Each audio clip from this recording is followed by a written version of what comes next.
Hello welcome to my day one blog. मैले चाहिँ आजबाट blog बनाउने स्टार्ट गरेको। अनि डे वान ब्लगमा चाहिँ हामी काठमाडौँदेखि हाम्रो साथीको बिहेको लागि हामी गाउँ आएको थियौँ, बागलुङ होइन। अनि हामी साथीको घरमा अनि आज हामी बिहान 6 बजेतिर आइपुगेको थियौँ। अनि आइपुगेर चाहिँ अनि नुहाइधुवाइ गरेर चाहिँ साथीकोमा जाँदैछौँ खाना खानको लागि, साथीलाई भेट्नको लागि।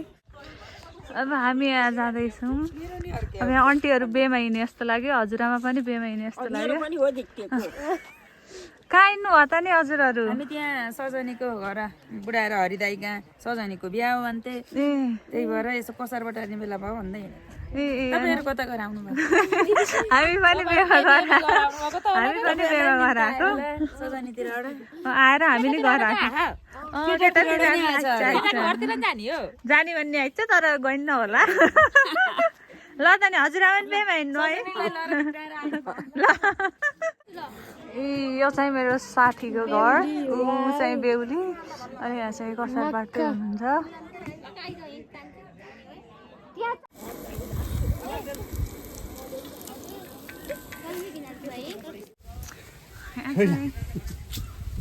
निवाली बेहुलीले चाहिँ पूजा गर्दै हुनुहुन्छ।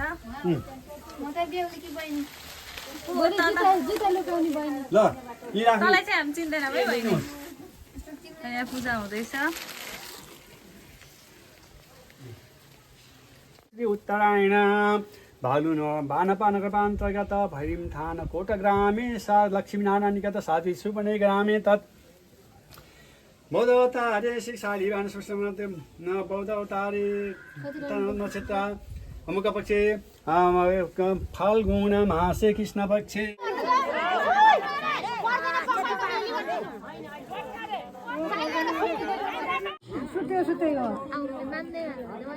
हेलो, हामी चाहिँ अब बेहुलीको घरबाट चाहिँ अब हामीलाई काममा पठाए। हामीलाई चाहिँ लुगाहरू फिटिङ गर्नको लागि पठाएर हामी लुगा फिटिङ गर्नको लागि जाँदैछौँ। यस्तो हुन्थ्यो कि हामी सानो हुँदा हामीलाई नै बेमा काम गराउँथे, नभएर साथीको बेमा पनि हामीलाई नै काम गराउनु थाले। के कसो सन्ध्या? यो चाहिँ टिकटक क्विन जस्तै। यसको चाहिँ भिडियो नै बनाइदिने, 24 घन्टा भिडियो नै भिडियो। हामी चाहिँ लुगा फिटिङ गर्ने हिँडेको थियौँ गाइस। अनि बाटोमा चाहिँ पुरै रुख ढलेर चाहिँ यस्तो भएको रहेछ। अब बाटो नै यस्तै छ, अब जान पर्यो। कसरी जानु, यो त खै खासै जान सम्भव छ जस्तो छैन। यो पुरै बाटो हो।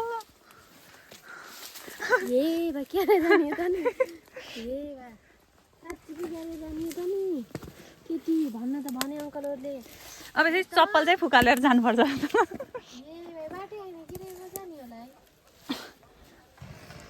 खासै जान सम्भव छ जस्तो छैन। हेलो गाइस, हामी चाहिँ फेरि बेघर जाँदैछौँ। पहिला पनि गएको थियौँ होइन। अनि अहिले चाहिँ सबै भएर सरप्राइज दिनुको लागि जाँदैछौँ। सबैजना भएर रमाइलो गऱ्यौँ। यसै गरी मेरो डे वान ब्लग सकियो। By by.